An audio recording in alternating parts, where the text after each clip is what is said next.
संध्या। आज हम लोग इस वीडियो में कक्षा 10वीं की संस्कृत की पुस्तक जिसका नाम पीयूषम है उसके 9वें पाठ स्वामी दयानंद को देखेंगे, जो कि बिहार बोर्ड की परीक्षा के लिए अत्यंत उपयोगी है। तो आइए पढ़ते हैं। आधुनिक भारते समाजस्य शिक्षायाश्च महान उद्धारकः स्वामी दयानंदः। आधुनिक भारत में समाज के और शिक्षा के महान उद्धारक स्वामी दयानंद सरस्वती हैं। आर्य समाज नामक संस्थाया संस्थापनेन एतस्य प्रभूतं योगदानं भारतीय समाजे गृह्यते। आर्य समाज नामक संस्था का स्थापना करने में इनका बहुत बड़ा योगदान है। उन्हें भारतीय समाज में यह दिखाई पड़ता है कि आर्य समाज की संस्था के स्थापना में इनका बहुत बड़ा योगदान दिखाई पड़ता है। भारतवर्षे राष्ट्रीयतायाः बोधो अपि अस्य कार्य विशेषः। भारतवर्ष में राष्ट्रीयता का यानी देशभक्ति का ज्ञान कराने के लिए भी इनका कार्य विशेष माना जाता है। समाजे अनेकाः दूषिताः प्रथा खण्डयित्वा शुद्ध तत्वज्ञानस्य प्रचारं दयानन्दः अकरोत्। समाज में अनेक बुरी प्रथाओं का खंडन करके यानी उसे बंद करके तोड़ करके शुद्ध तत्व के ज्ञान का प्रचार दयानंद ने किया। अयम पाठः, जितने भी समाज में बुरी प्रथाएं थी उसको इन्होंने क्या किया, बंद किया। अयम पाठः स्वामिनो दयानंदस्य परिचयं तस्य समाजो उद्धरणे योगदानं च निरूपयति। इस पाठ में स्वामी दयानंद का परिचय और उसके समाज के उद्धरण के विषय में जो योगदान है, समाज के विकास में जो योगदान है उसको बताया गया है। तो चलिए, ये पाठ परिचय हुआ। अब पाठ पढ़ते हैं। पाठ देखते हैं। पाठ शुरू होता है। मध्यकाले नाना कुत्सित रीतयः भारतीय समाजम अदुष्यन्। मध्यकाल में अनेक कुरीतियों के कारण, अनेक बुरे रीति रिवाजों के कारण भारतीय समाज दूषित हो गया था। जातिवाद कृतं वैषम्यम अस्पृश्यता धर्म कार्येषु आडंबरः स्त्रीणां शिक्षा विद्वानां गर्हिता स्थिति शिक्षाय अव्यापकता इत्यादयः दोषा प्राचीन समाजे आसन्। जातिवाद के आधार पर विषमता यानी जाति के नाम पर भेदभाव होता था। अस्पृश्यता छुआछूत आदि की भावना थी। धर्म कार्येषु आडंबरा, धर्म के नाम पे भी झगड़े होते थे या भेदभाव किया जाता था।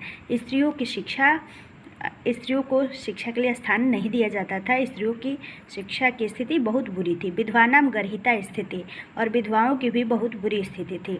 शिक्षा में अव्यापकता फैली हुई थी। ये सारे दोष प्राचीन समाज में हमारे देश में थे। अतः अनेके दलिता हिंदू समाजम तिरस्कृत्य धर्मांतरणं स्वीकृतवन्तः। इसलिए अनेक दलित व्यक्तियों ने हिंदू समाज का तिरस्कार कर धर्म को परिवर्तन करने का निश्चय कर लिया, स्वीकार कर लिया। एतादृशे विषमे काले ऊनविंश शतके केचन धर्मो उद्धारकाः सत्यान् अन्वेषण समाजस्य वैषम्य निवारकाः भारते वर्षे प्रादुर्भवन्। इसको देखते हैं। ऐसे विषम परिस्थिति में 19वीं सदी सदी किसको कहेंगे? 18 से एक भी अधिक होगा तो वो 19वीं सदी होगा। चाहे 1899 हो, चाहे 1801 हो, 18 से ज़्यादा हो गया तो वो 19वीं शताब्दी हुई ही हुआ। तो ऐसे विषम काल में 19वीं शताब्दी में कुछ धर्म के उद्धारक यानी धर्म को सुधारने वाले लोग, बुरे रीतियों को सुधारने वाले लोग और सत्य को खोजने वाले लोग और समाज में विषमता को रोकने वाले लोगों का भारतवर्ष में प्रादुर्भाव हुआ यानी उत्पन्न हुए। तेषु नूनं स्वामी दयानन्दः विचाराणां व्यापकत्वात् समाजो उद्धरणस्य संकल्पस्य शिखरः स्थानीयः। उसमें निश्चित ही स्वामी दयानंद के विचार व्यापक रूप से समाज के उद्धरण के लिए और संकल्प के लिए शिखर स्थान में इनका स्थान, शिखर यानी सबसे ऊपर इनका स्थान आता है। आइए इनके बारे में जानते हैं। स्वामिनः जन्म गुजरात प्रदेशस्य टंकारा नाम के ग्रामे 1824 ईस्वी वर्षे अभूत। स्वामिनः यानी स्वामी दयानंद का जन्म गुजरात प्रदेश के टंकारा नामक गांव में 1824 ईस्वी में हुआ था। ये बिल्कुल ध्यान रखेंगे क्योंकि ये बोर्ड की परीक्षा में पूछा जाता है कि आर्य समाज के संस्थापक स्वामी दयानंद का जन्म कहाँ हुआ था? तो गुजरात राज्य में। और जगह कौन सा था? तो टंकारा नामक गांव था। और कितने में हुआ था? तो 1824 ईस्वी में। बालकस्य नाम मूल शंकर इति कृतम। बचपन का इनका नाम जो था वो मूल शंकर था। संस्कृत शिक्षया एव अध्ययन अस्य प्रारंभो जातः। संस्कृत शिक्षा का ही अध्ययन शुरू से इन्होंने प्रारंभ कर दिया। कर्मकांडी परिवारे तादृश्येव व्यवस्था तदानीम आसीत्। क्योंकि इनका परिवार जो था वो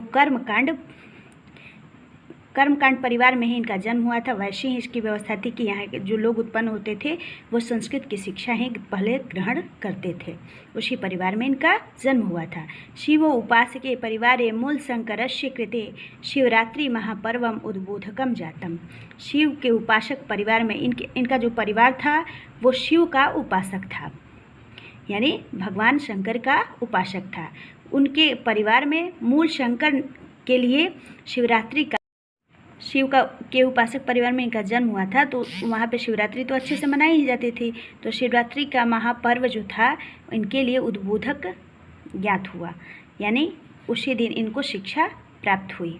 अब देखिए, रात्रि जागरण काले मूल शंकरेण दृष्टम यत् शंकरस्य विग्रहम आरुह्य मुष्का विग्रह अर्पितानि द्रव्याणि भक्ष्यन्ति। रात्रि में जागरण हो रहा था, यानी शिवरात्रि थी तो रात को लोग जाग रहे थे। उसमें मूल शंकर ने यह देखा कि शंकर के ऊपर चढ़े हुए विग्रहम आरुह्य माने चढ़े हुए, मुष्का विग्रह अर्पितानि द्रव्याणि भक्ष्यन्ति। चूहा जो है उनके चढ़े हुए अर्पित किए गए प्रसाद को क्या कर रहा है? भक्षण कर रहा है, खा रहा है। शिवरात्रि के दिन रात था और उसमें मूल शंकर जगे हुए थे, तो उन्होंने देखा कि एक चूहा उनके सर पे चढ़ के उनका प्रसाद खा रहा है, शिव जी पे चढ़ाया हुआ प्रसाद खा रहा है। मूल शंकरो अचिंत्यत यत् विग्रहो अयम किंचित करः। मूल शंकर ने यह सोचा कि अरे यह कैसे हो सकता है कि शंकरो अचिंत्यत यत् विग्रहो अयम किंचित करः। मूल शंकर ने सोचा कि अरे यह हमको क्या दिखाई दे रहा है। वस्तुतः देव प्रतिमायां नास्ति। वास्तव में इस प्रतिमा में तो देवता ही नहीं रहते हैं, क्योंकि इसका प्रसाद चूहा खा जा रहा है। रात्रि जागरणम विहाय मूल शंकरः गृहं गतः। रात्रि जागरण को वहीं पे छोड़कर मूल शंकर घर चले गए। तथा एवं मूल शंकरस्य मूर्ति पूजा प्रति अनास्था जाता। उसी के बाद मूल शंकर के मन में मूर्ति पूजा के